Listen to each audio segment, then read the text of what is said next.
Have you ever tried to change a habit only to get a few days in or a few weeks in and then find that when you hit a stumbling block, you're right back to where you started?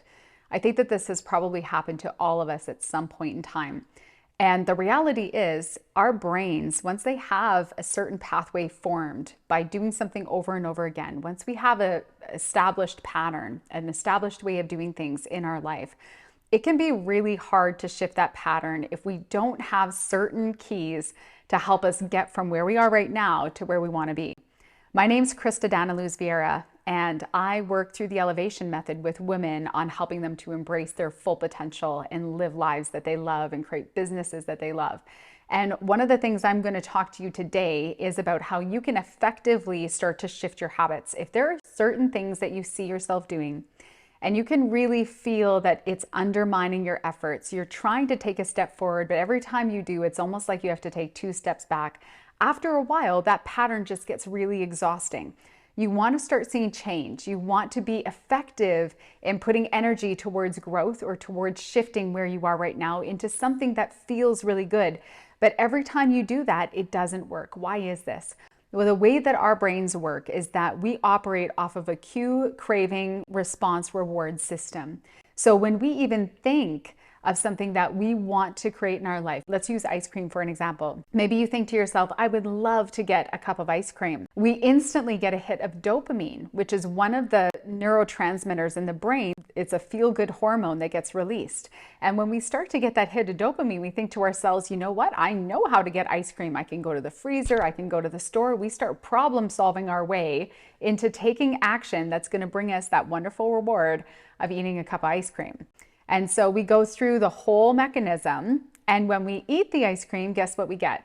A second hit of dopamine. So if you are familiar with Atomic Habits by James Clear, he covers this process very clearly in his book.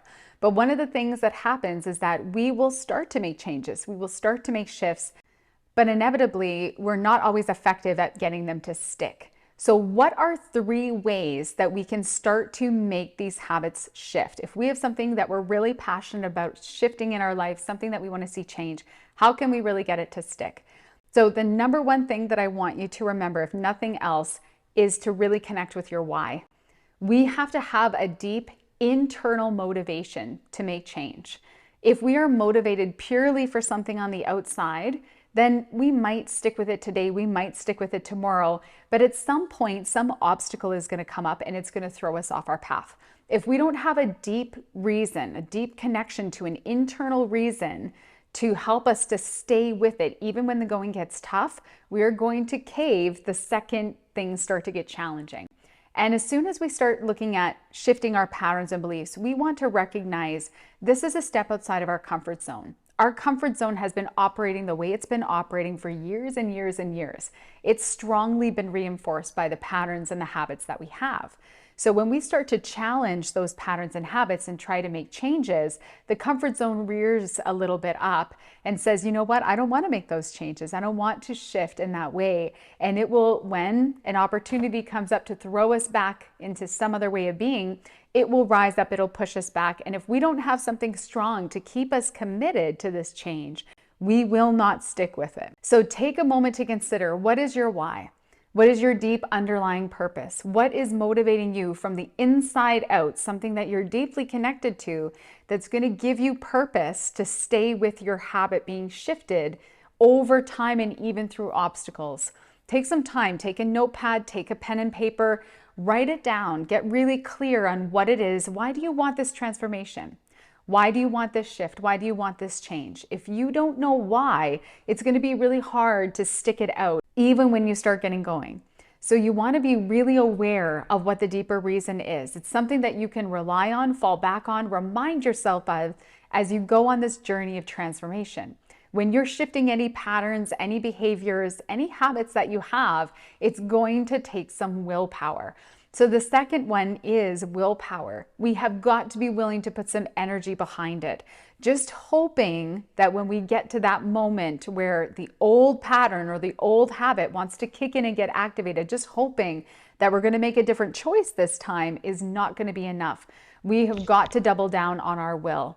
So when you start to say affirmations, when you start to work into this root of who you are and you say, you know what, I am going to direct all of my attention, my energy, my will towards this new pattern and behavior, really connected to my why. I'm willing to put some energy into shifting this pattern.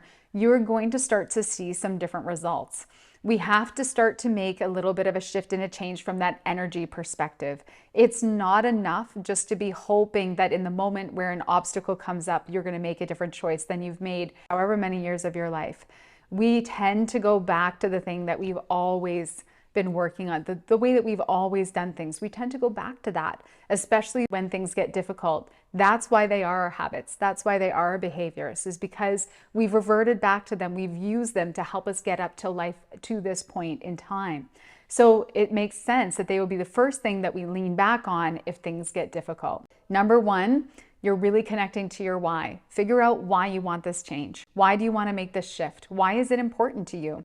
And then number two, start to put some of your willpower behind it with your energy. Start to get really connected to where it is that you're going, why it's important. Start to shift your energy in that direction. Start taking some action. This is number three. Take some action that is going to help you to move from where you are in the habits that you're currently enforcing to bring in this new habit into being. How can you set up your day to facilitate this new habit? What things can you do? If you're thinking about dietary change that you want to make, is there a way that you can start to put foods that you want to be consuming in your lunch, maybe the night before, so that in a moment where, especially if you're working from home and you've got that fridge right there, in a moment where you want to go and have a little snack of something that you know is not going to serve you in the goal that you have, you can make a different choice. Or maybe you know that you want to wake up in the morning and you want to do a little workout routine. The first thing, you just want to get your mind clear, you want to sit and meditate, whatever good habit it is that you want to be bringing in, but you find that you're going to bed really late at night and then you're waking up a little bit later in the morning and you're groggy and tired and you don't have the energy that you want. Starting to prioritize and making it a pattern that you go to bed earlier, that you wake up earlier, that you get through that first 1 week where your whole body has to readjust, acclimatize, just really committing to the process of it, taking those actions to set yourself up for success so that at the end, you can start to see your patterns and your habits shift and change. I want you to remember that you have the power to shift any habit that you have. You have the capacity. When you start to accept that freedom, that responsibility for yourself, the sky is the limit in terms of what you're capable of. You have everything that you need inside of you to make the shifts and changes that you want in your life so that you're feeling optimized, so that your energy's at a great level, and so that you're achieving the results that you want, whether it's in your personal life, in your business, whatever it might be. So double down on yourself, really allow yourself to put this into practice. Here's your homework. Pick one habit that you would love to change. One habit that right now you're finding difficult to change. Maybe you've tried to change it before and it hasn't worked out. Take this formula, apply it to this habit that you have. Find out what your why is. Start to tap into your willpower. Start to develop the action and frame how you're going to shift this habit so that when you come up to moments of difficulty, you already know how you're going to handle them and see how your life changes. My name's Krista Daneluz Vieira. Thank you for tuning into this. Please like and subscribe to this channel if you found this video valuable to you today, and have a wonderful rest of your day.